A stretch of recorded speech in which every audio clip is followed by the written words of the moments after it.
The many researches done throughout the years have come to teach us a great deal about health and nutrition.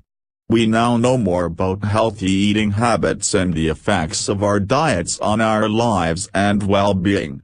We also know how many diseases can be caused or made worse by bad eating habits such as arthritis, diabetes, elevated levels of cholesterol, etc. These diseases are nowadays also affecting children at a very young age. Healthy eating choices and habits can prevent the young from contracting these diseases. It is only normal that most of us give our children foods that we remember from our childhood.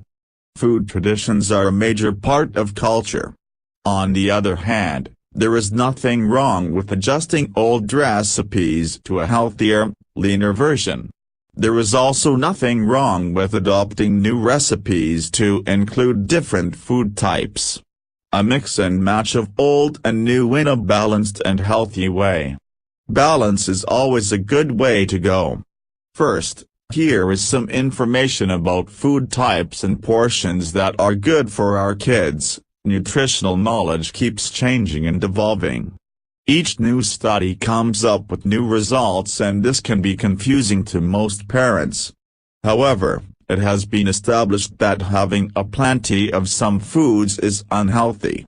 Foods to have just a little of, preferably sparingly, fatty meats and animal fat, large portions of cheese and dairy products, fried foods, highly processed foods, junk sweets, sugary foods and drinks. Foods you should never allow children to have: caffeine, coffee, energy drinks, or foods and desserts including caffeine, artificial sweeteners, to include diet drinks, alcohol or alcohol-containing foods and drinks. With that said, a diet based on consuming fruits, vegetables, grains and legumes is the best disease-fighting nutritional program. Add to that some low-fat dairy products and small portions of meat, and you will have your kids eating a very healthy diet. Please note that full-fat dairy products have been found too fatty and not very healthy for kids, as they can cause children to be overweight. It is better to substitute with low-fat milk and cheeses instead. Parents or caregivers have to incorporate these healthy foods into the children's diet at varied times in the way that best fits the family life. Please refer to Diagram 1 for guides on what children's daily servings of each food type should be. Sensible food choices: vegetables, grains, beans and fruits should take center stage. They provide the nutrition children need to grow and avoid the cholesterol and animal fat that can cause health problems. Here is how you can carry it out. Vegetables should make up 25 to 30% of your child's diet. These make up children's vitamins and minerals intake. They provide them with energy and help them fight diseases. Prepare your vegetables in a variety of ways to avoid the kids from getting bored. Include 2-3 servings of leafy green vegetables a day: lettuce, spinach, locke, watercress, rocket leaves, and don't forget about beans: green beans, white beans, red kidney beans, fowl. If you involve the kids in choosing and preparing the vegetables, they are more likely to eat them. Fruits should make up 15% of your child's intake. Fruits are delicious and most children would have them willingly. Try to offer a variety as to benefit from the different vitamins that different fruits have to offer. Since fruits are sweet in flavor, they make an excellent substitute to candies and other sweets. Serve them alone or with some honey spread on toast, and you got yourself an excellent dessert that is much healthier than candy. You can also use fruits in muffins, which is also a very healthy snack your children will love. Whole grains, carbs. This group includes whole grains, breads, cereals, healthy muffins, rice, oats, pasta, etc. This group should make up 50% of your child's daily intake. Carbohydrates are important as they give your child energy required for the active life of growing children. It is better to go for whole grains, complex carbs, as they have more fiber and vitamins in them than white or processed grains, simple carbs. Fats and oils. Fats and oils do not have to be completely omitted from your child's diet. They are good for digestion, and some have very essential vitamins like omega, but this group should be minimized as much as possible. With that said, always go for the healthier fats and oils, such as vegetable fats as opposed to animal fats. The healthiest oils are olive oil, sesame oil, and polyunsaturated oils. Use a small amount to brush the bottom of the pan rather than spilling bigger amounts to cook with. Meats: poultry, fish, red meats. This group also includes eggs, nuts and dry beans, which are a source of protein and energy. Lean meats can provide quality proteins. There is no need to go for the fattier meat options, which are in fact unhealthy. Children should have only 2 servings a day from this group. A serving is about 85 grams, the size of a deck of cards. It is good practice to trim away any visible fat, and remove skin before cooking. It goes without saying that frying is the unhealthiest option. Go for stews, bakes or grills instead. Fish are particularly good as they are a source for iodine and some are a source of the omega group, especially oily fish such as tuna, or salmon etc. Serve fish whenever possible and if available. Tuna cans are second best to fresh fish. Sweets, sugars. Sweets and sugars are simple carbohydrates, which means they are full of calories but with little nutritional value. The sugars and the colorful packaging of these foods make them very attractive to children. But also our attitudes towards these sweets make them all the more attractive, as we often refer to them as treats, and give them out as rewards for good behavior etc. This attitude sends the message to kids that they are important foods, although they are far away from being good. Sweets should be consumed sparingly, and avoided if possible. Consumption of these sweets ruins children's palates and understanding of desserts and sweet foods, as they are full of sugar, which is extra sweet, and anything less sweet will be seen as not sweet enough. Go for fruits and fruit juices as desserts instead of sweets. There are also sweet vegetables like sweet potato and pumpkin that taste very good and are sweet yet healthy. These make healthier options than the processed sweets. It is worth mentioning here that excessive intake of sweets can lead to obesity, and it can lead to diabetes and not to forget tooth decay. Children must have a drink of water after eating sweets. And better still, they should brush their teeth to avoid decay. Beverages. The only beverage that children really need is clean drinking water. It is best that you offer water, but if you want to serve other beverages for variety, make sure they are not soda or fizzy drinks, caffeine-containing drinks, sweetened drinks, and go for unsweetened real fruit juices. It is okay to serve them caffeine-free herbal teas too. Please note that many beverages marketed for kids actually contain caffeine, so make sure to check the labels first. Make sure that children stay well hydrated, especially during the warmer seasons. Water is essential, and dehydration is one main reason for children's fatality rates. Salt. Most of us don't know that excessive salt intake makes it harder for us to stay in calcium balance, as it can lead the calcium to be passed through the kidneys into the urine. This is why salt intake should be minimized. It is advisable not to get children used to over-salted foods.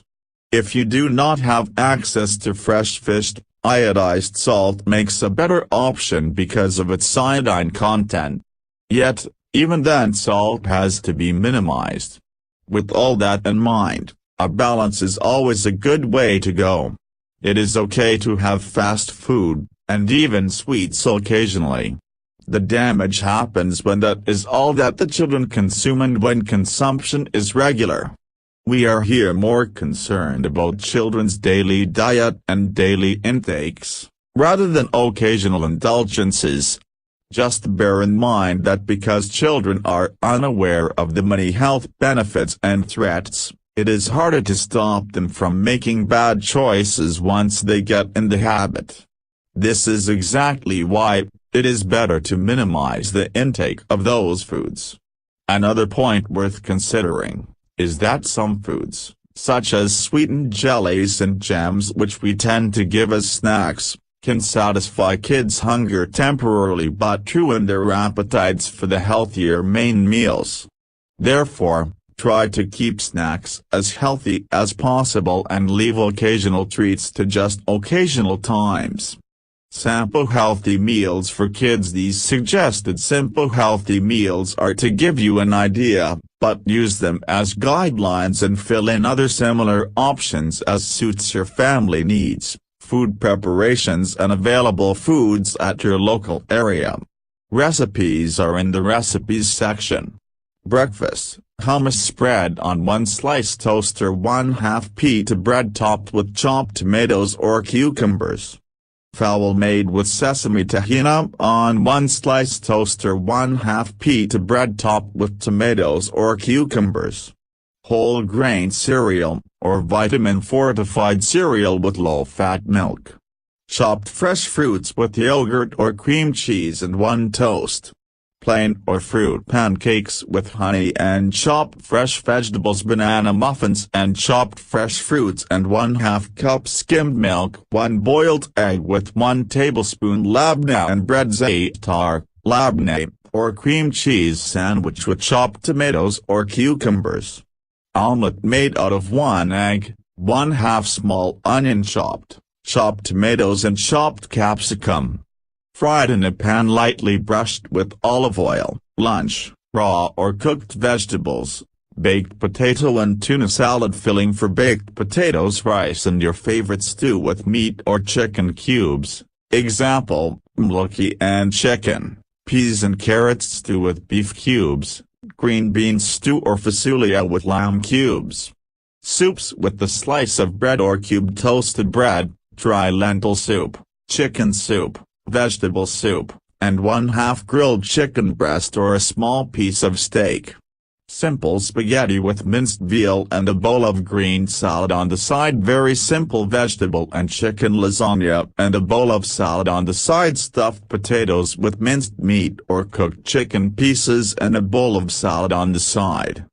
Baked whole chicken stuffed with onions, carrots and potatoes. Serving sizes: 1/2 chicken breast or equivalent with the serving of the stuffed vegetables. Bukhari rice, with vegetables and minced meat with the serving of yogurt cucumber salad. Dinner: soups with the slice of bread, low-fat halloumi cheese sandwich with tomato and black olives. Raw vegetable and bread sticks with hummus dip, yogurt and cucumber salad with grilled 1/2 breast of chicken. Tuna pasta salad. Za'atar, low-fat labneh, hummus, fowl or low-fat cheese sandwich with sliced cucumbers and tomatoes. All breakfast options are good for dinner. Just go for the options that are lower in carb. Snacks: fruit salad, bread sticks with hummus dip, fruit muffins, low-fat fruit yogurt, toasted almonds and pine nuts. For the non-allergic children, simple pizza breads. Raising kids with a healthy attitude towards food. Our attitudes towards food are reflected into our kids. They are most probably going to adopt the same attitudes we have. Therefore, lead by example. If you are eating and making healthy choices, you are most likely to cook healthy, and your kids are most likely to eat and choose healthier food options. If you choose junk, and only settle for high-sugar desserts after meals, your children are most likely to be the same. Being open-minded and trying out different foods, allows children to have healthier attitudes towards food. Therefore, willing to try new foods. A varied choice allows for varied nutrients to be absorbed and therefore healthier being. Never use any kind of food as reward. Food is essential. Food is not a treat nor a punishment. Using food for reward suggests that this type of food is more important than other types. It also makes kids become emotional eaters. As grown-ups they will reward themselves with food when happy, or miserable, which leads to eating disorders and overweight issues. The same applies to using food as punishment. Involve kids in choosing, preparing and presenting food. Rather than being passive eaters, let them be involved and have a say. This way, even as adults, they will be more aware of their choices. They will be better equipped to prepare healthy food and they will grow to like more foods. Just because your child doesn't like bananas today, does not mean he never will. However, fussing about it and making it a big deal will definitely make it a no-like item. When they say I don't like it, don't make a big deal, rather act surprised and say, I'm sure you will one day, it is the best. Or oh no, you are really missing out. And leave it at that. These positive attitudes will keep it open for the child to explore and come to terms with new textures and flavors. Please remember, never force children to eat more than they can. Children will not starve and will eat when hungry. They will also stop eating when they are full. Teaching them to eat until the plate is finished will only teach them to eat more than their capacity. This leads to overweight issues in the future. Make sure not to overload their plates, and to trust them when they say they are full. Be positive around food. If you turn the experience into a negative one or a battle, you are in for some hard time. The fussier you are about what your kids eat, the fussier they become about food. Fussy eaters are mainly created by parents. A positive attitude and some space will get your child there. With that said, always remember that everything is new to your child. Which means, they need some getting used to before they accept new foods, flavors and textures. Most kids will reject these new experiences at first. If you do not overreact, they will go back and try again. Introduce new flavors separately before expecting your children to jump and enjoy. Allow them to experience, reject, retry and eventually like. If they don't, they most probably will in the near future. Just keep offering these foods and don't treat them as battles. At the end of the day, your child is human, just like all of us. They are entitled to not liking specific foods. We all have foods that we don't like. Keep that in mind, but keep offering different foods. Finally, enjoy. Food is fun. Keep it fun, and turn it into an activity.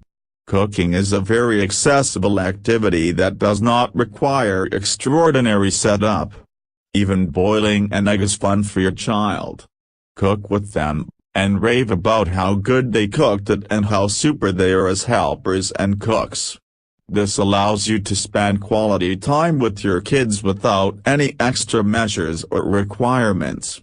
Please note that the recipes in this booklet are child-friendly, which means they are easy recipes that can be prepared with children.